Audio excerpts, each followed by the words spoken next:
Mass deportations. Everyone's been asking me about that since the election of Donald Trump. And indeed, Trump administration will be taking power on the 20th of January, 2025. And they are promising to institute mass deportations as soon as they come into power. And everyone is wondering who will be subject to mass deportations and what are the remedies, what can people do in order to protect their rights. Well, it's important to know that the first line of people who will be subject to mass deportations are anyone who has a criminal record in the United States while they are waiting for their immigration proceedings. So that's a fairly small slice of people who are here. So we'll pass on that. The next category of people are the people who are here who do not have a status. Now, it's important to note that being in asylum status is a lawful status. If you're a refugee or if you are seeking asylum in this country, you are here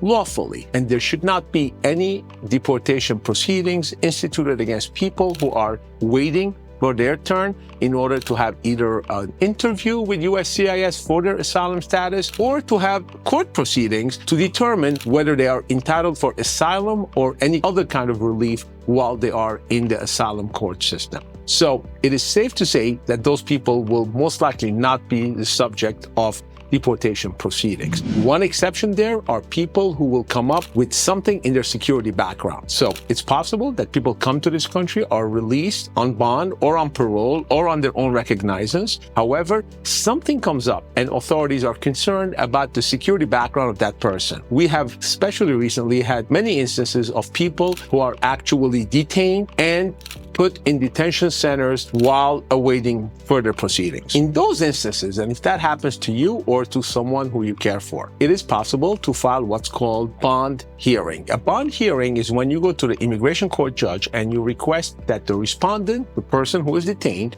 be released upon a posting of a bond. The bond is usually anywhere from $1,500 to higher amounts, but you also need a sponsor who's going to tell the court, this person is going to be safe with me. So if that happens to you and if you are actually detained, you can talk to us and we will file a bond appeal for you or other kind of parole or other kind of relief in order for you to be released from detention. Much more importantly, however, and much more subject to most mass deportation proceedings will be the millions of people who are in this country who have not filed for asylum or who do not have any kind of legal status. So if that's the case, and that means you are in this country, you have entered the country, maybe through the southern border, maybe otherwise, and you have not yet applied for asylum. If that's the case, you need to urgently contact an attorney such as us in order to see what your rights are. Even though generally the deadline to file for asylum is 1 year after entry into the country, there are exceptions to the 1 year deadline. Maybe you qualify for one of those exceptions. For example, changed circumstances or other reasons. The law provides for some exceptions,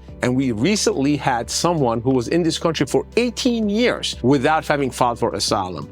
Then there were changed circumstances in his country and we prepared an asylum and we filed for it. He did not pass the interview. We were in front of a judge and we explained to the judge, hey, it's true, he didn't apply for asylum for many, many years. However, the circumstances in his country changed and he now needs to be here and under the protection. The judge agreed with us and issued the relief of asylum, and that person now carries a green card, is a permanent resident, and will soon be a citizen. So if you're in this country for whatever reason, and if you believe that you actually have an asylum claim, contact us and we could see if you do qualify, and if you do, how to present it so that we maximize your chances of being granted that relief. Also, some of you might have been in this country without going through the immigration processing, meaning people who enter from Mexico but don't go in order to be processed. They don't have an A number. There's no NTA, notice to appear for them. Same thing with those people. Even if you are here and you don't have an NTA, there are ways for us to register your asylum claim, to file an asylum claim for you,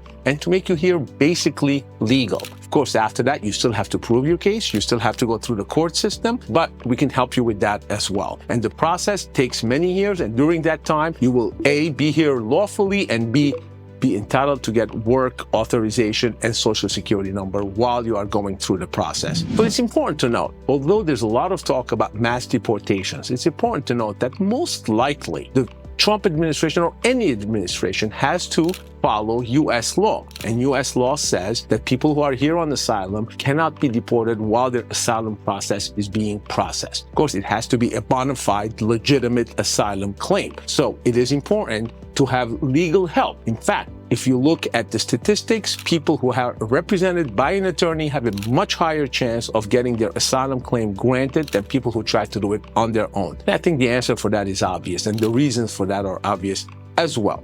So, bottom line, if you're here, you're concerned about what you're hearing about mass deportations, keep in mind that nobody is going to get deported, nobody's going to get detained without having the right to something called deportation proceedings or a deportation hearing. My firm and I, we have practiced in almost every single immigration court in the country. We are the largest law firm in immigration court in the country, and we would for sure know what is the best way to protect your rights and to present your case, hopefully get you released either on bond, on parole, or on some other basis. But the bottom line is you do have rights. You are not without rights, but you have to take action and you have to make yourself legal. Remember, the country has spoken and nobody wants illegals anymore. So make sure you're not an illegal. You contact us so that we can make you legal.